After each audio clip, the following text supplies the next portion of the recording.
പ്രിയപ്പെട്ട മെക്കാനിക്കൽ ജീവനക്കാരോടുള്ള ഒരു ചെറിയ അഭ്യർത്ഥനയാണ്. നമ്മുടെ വണ്ടികൾക്ക് ധാരാളം വണ്ടികൾക്ക് എയർ ലീക്ക് ഉണ്ടായിരുന്നു.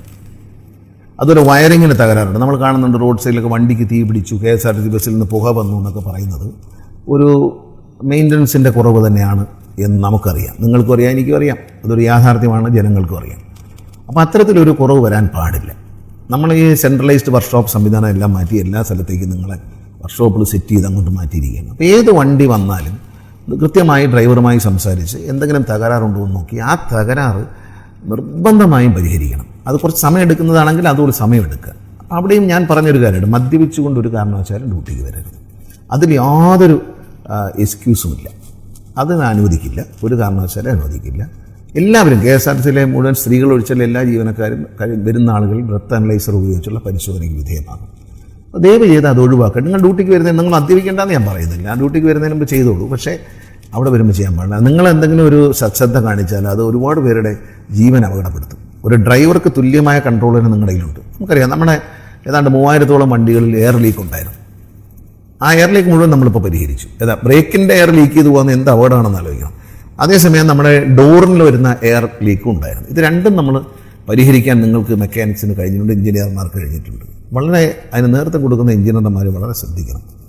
നിങ്ങൾ ചെയ്യുന്ന ഓരോ പണി, പ്രത്യേകിച്ച് വയറിങ്, പിന്നെ ഈ ഉരുളുന്ന കറങ്ങുന്ന എല്ലാ സാധനങ്ങളും, അത് റേഡിയേറ്റർ ഫാൻ മുതൽ ഇങ്ങോട്ട് വീലും ആ കാര്യങ്ങളെല്ലാം കൃത്യമായി ശ്രദ്ധിക്കണം. ഒരു തകരാറ് കണ്ടാൽ നിങ്ങൾ വണ്ടി അകത്ത് കയറുക. ട്രിപ്പ് മുടങ്ങിയാൽ വണ്ടി അകത്തിട്ട് പണിതിട്ട് പെർഫെക്റ്റ് ചെയ്തിട്ട് ഇറക്കിയാൽ മതി. അതിലൊന്നും നിങ്ങളെ ആരും ഉപദ്രവിക്കില്ല, പഴിക്കില്ല.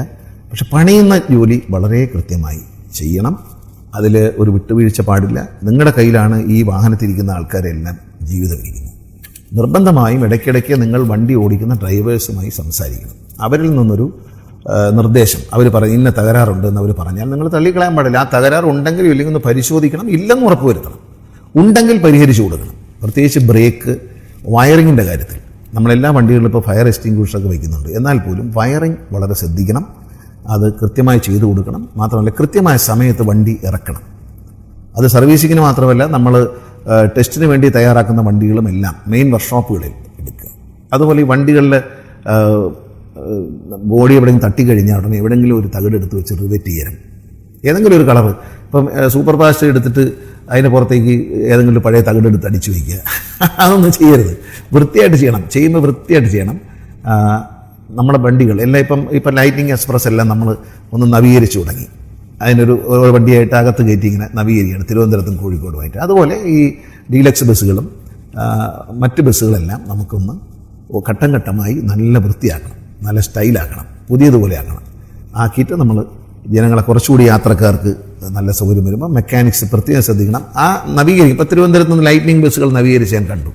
വളരെ മനോഹരമായിട്ട് ചെയ്തിട്ടുണ്ട്, വളരെ സ്റ്റൈലായിട്ട് ചെയ്തിട്ടുണ്ട്. നമ്മുടെ മെക്കാനിക്സ് വളരെ മിടുക്കരാണ്. അതെനിക്ക് നന്നായിട്ട് അറിയാം. അവർ തന്നെ മൂന്നാറിന് വേണ്ടി ഒരു ബസ്, ഒരു ഡബിൾ ഡെക്കർ സെറ്റ് ചെയ്യുന്നുണ്ട്. ആ ഡബിൾ ഡെക്കർ വരുമ്പോൾ KSRTC മെക്കാനിക്കുകൾ, അവരുടെ എഞ്ചിനീയർമാരും അവരുടെ മിടുക്ക് കേരളത്തിലെ ജനങ്ങൾക്ക് മനസ്സിലാവും.